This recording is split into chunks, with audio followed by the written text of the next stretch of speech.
Bonjour, bienvenue dans la série sur le spin.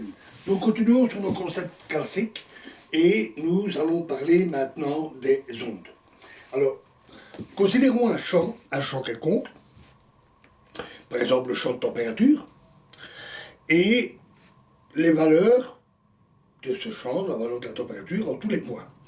Ces valeurs peuvent varier. Elles varient de point en point, bien sûr, ça c'est évident, nous l'avons dit, mais elles peuvent aussi varier au cours du temps. Lorsque cette variation est périodique, donc comme ça, ou quasi périodique, donc presque périodique, on parle alors d'une onde. Et cette variation est à la fois dans l'espace, mais aussi au cours du temps. Elle peut se propager, et un exemple, pour la température, on parle d'onde de chaleur. Pour le son, où la grandeur considérée est la pression, mais aussi les oscillations des molécules d'air, par exemple, le son est une vague. Les vagues, le son est une onde. Les vagues sont des ondes. Là, la grandeur du champ, c'est la hauteur de l'eau. Les vagues sont des ondes. On a aussi les ondulations d'une corde, par exemple. Dans ce cas-là, la grandeur, c'est la position de la corde qui peut également onduler, vibrer. Voilà. Alors, on représente typiquement une onde, de manière générique, comme ceci. Donc, le long d'une certaine direction, évidemment, il y a 3 directions dans l'espace, mais on en prend une pour la représentation. La direction de propagation de préférence, et on va avoir ceci. La grandeur qui est ici, c'est la valeur du champ. Ce n'est pas nécessairement un déplacement. Dans une vibration comme le son, c'est des mouvements des molécules d'air, donc il s'agit bien d'un déplacement. Dans le cas d'une onde de chaleur, c'est la variation de la température, et donc là il ne s'agit pas d'un déplacement. Mais cette représentation est très pratique. Dans ce cas-là, c'est la température en un point donné. Et cette variation ondulatoire va se déplacer dans l'espace, donc elle varie dans l'espace, elle varie dans le temps, donc ça aussi comme ceci, et l'ensemble de cette vague va se déplacer au cours du temps dans l'espace. Alors, quelles sont les caractéristiques d'une onde? Eh bien, l'amplitude de l'onde, c'est la grandeur maximale ici, la hauteur d'une bosse. La longueur d'onde, c'est la distance entre deux passages à zéro. On la note souvent par la lettre grecque lambda.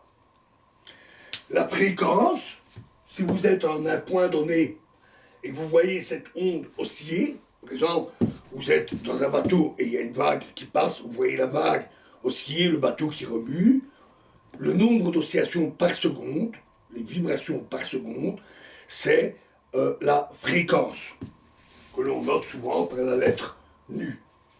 Ne pas confondre avec la lettre V, lui ressemble un peu.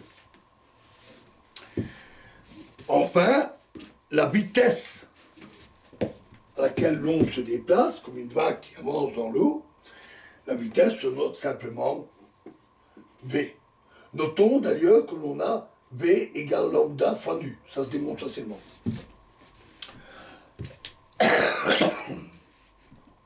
Lorsque V est égal à 0, on parle alors d'onde stationnaire.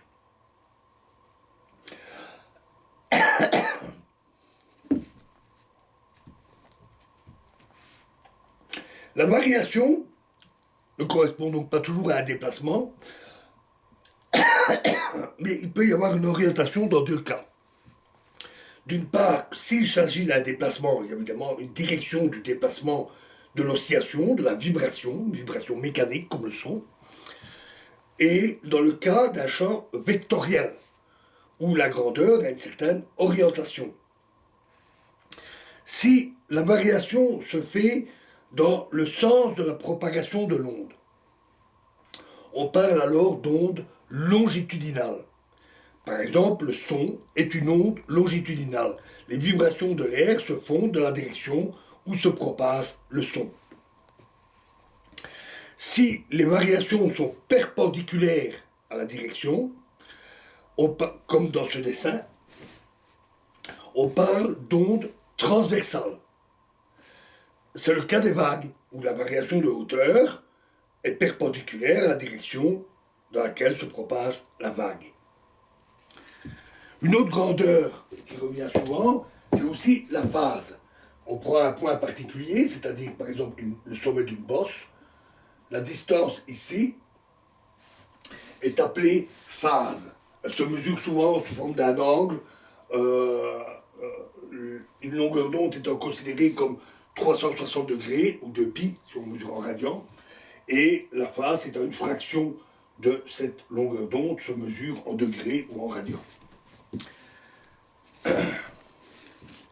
Enfin, une dernière caractéristique, c'est le front d'onde. Alors le front d'onde, ça va être l'avant de l'onde. Donc si l'onde a une extension limitée comme une vague, ça va être l'avant de la vague. Parfois aussi, on prend juste un point particulier, comme le sommet d'une bosse, qui avance au cours du temps, et on dit c'est un front d'onde.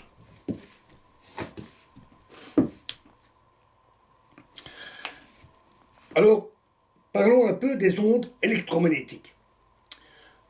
On a parlé du champ électrique et du champ magnétique. Il se peut que lorsqu'un champ électrique varie, cela crée un champ magnétique. Et inversement, lorsqu'un champ magnétique varie, cela crée un champ électrique. Il existe donc, cela est décrit par des équations appelées équations de Maxwell, et il existe donc des solutions ondulatoires où les deux champs varient et se créent mutuellement de concert. Dans ce cas-là, l'onde électromagnétique, dans une certaine direction, X, va avoir un champ électrique qui varie de manière ondulatoire, avec une certaine fréquence, une certaine longueur d'onde, et donc c'est une onde transversale. Le champ magnétique varie en même temps, mais perpendiculairement au champ électrique. Donc, si l'onde électromagnétique se propage comme ceci, le champ électrique va varier comme ça, et le champ magnétique va varier comme ça. C'est donc une onde transversale, avec un champ électrique et magnétique qui sont liés entre eux. Et puisque le champ électrique est perpendiculaire à la direction, il peut avoir différentes orientations. Il peut être vertical, il peut être horizontal, il peut être oblique. Et ça, c'est ce qu'on appelle la polarisation de l'onde transversale, la polarisation de l'onde électromagnétique. C'est quelque chose qui est assez bien connu parce qu'on vend des lunettes qui sont appelées des lunettes polaroïdes et qui en fait filtrent la lumière polarisée. Seule la lumière polarisée verticalement passe à travers les verres, mais la lumière polarisée horizontalement est bloquée. Il en est de même de certains pare-brises de voitures qui possèdent une couche dite anti-reflet et qui, là aussi, filtrent les ondes polarisées de cette manière. Pourquoi laissons passer les verticales? À cause d'une propriété des ondes électromagnétiques. Lorsque les ondes électromagnétiques se reflètent sur une flaque d'eau, par exemple, l'onde qui est reflétée, la flaque d'eau étant horizontale, l'onde qui est reflétée a une polarisation horizontale. Elle va donc être bloquée par ce filtre polarisant du pare-brise ou des lunettes, et donc on va ainsi diminuer les effets de l'éblouissement, qui sont souvent dus à des reflets quand il y a des phares ou des gros phares allumés sur une route mouillée. Alors j'ai parlé ici de la lumière et d'ondes électromagnétiques. En fait, c'est la même chose. Alors, il y a différentes sortes d'ondes électromagnétiques. Elles se distinguent par leur longueur d'onde, alors pas par leur vitesse. La vitesse des ondes électromagnétiques, dans le vide, à peu près même dans l'air, c'est c. Alors, dans l'eau, dans le verre, elles vont un peu plus lentement. Mais dans le vide, dans l'air, elles vont à une vitesse notée c, qui est de 300 000 km par seconde. C'est très très rapide. Et cette vitesse est constante et invariante, c'est-à-dire qu'elle est la même pour tout observateur. Cette particularité conduit d'ailleurs à la relativité, mais évidemment, ce n'est pas notre sujet ici. Et ce qui distingue les ondes électromagnétiques les unes des autres, c'est leur longueur d'onde. Elles ont différentes gammes de longueur d'onde, appelées le spectre des ondes électromagnétiques, et donc aussi leur fréquence, puisque la vitesse ici est toujours la même, ici la vitesse est toujours la même, et donc quand l'un varie, la longueur d'onde varie, la fréquence varie. La lumière est une onde électromagnétique d'une longueur d'onde particulière, la lumière visible.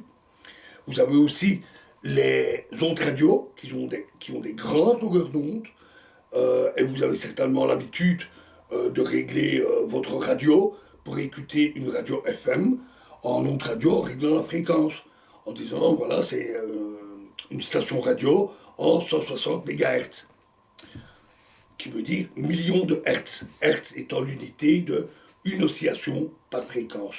Et donc 160 millions d'oscillations par seconde. C'est beaucoup parce qu'elles vont très vite et donc les fréquences sont très élevées.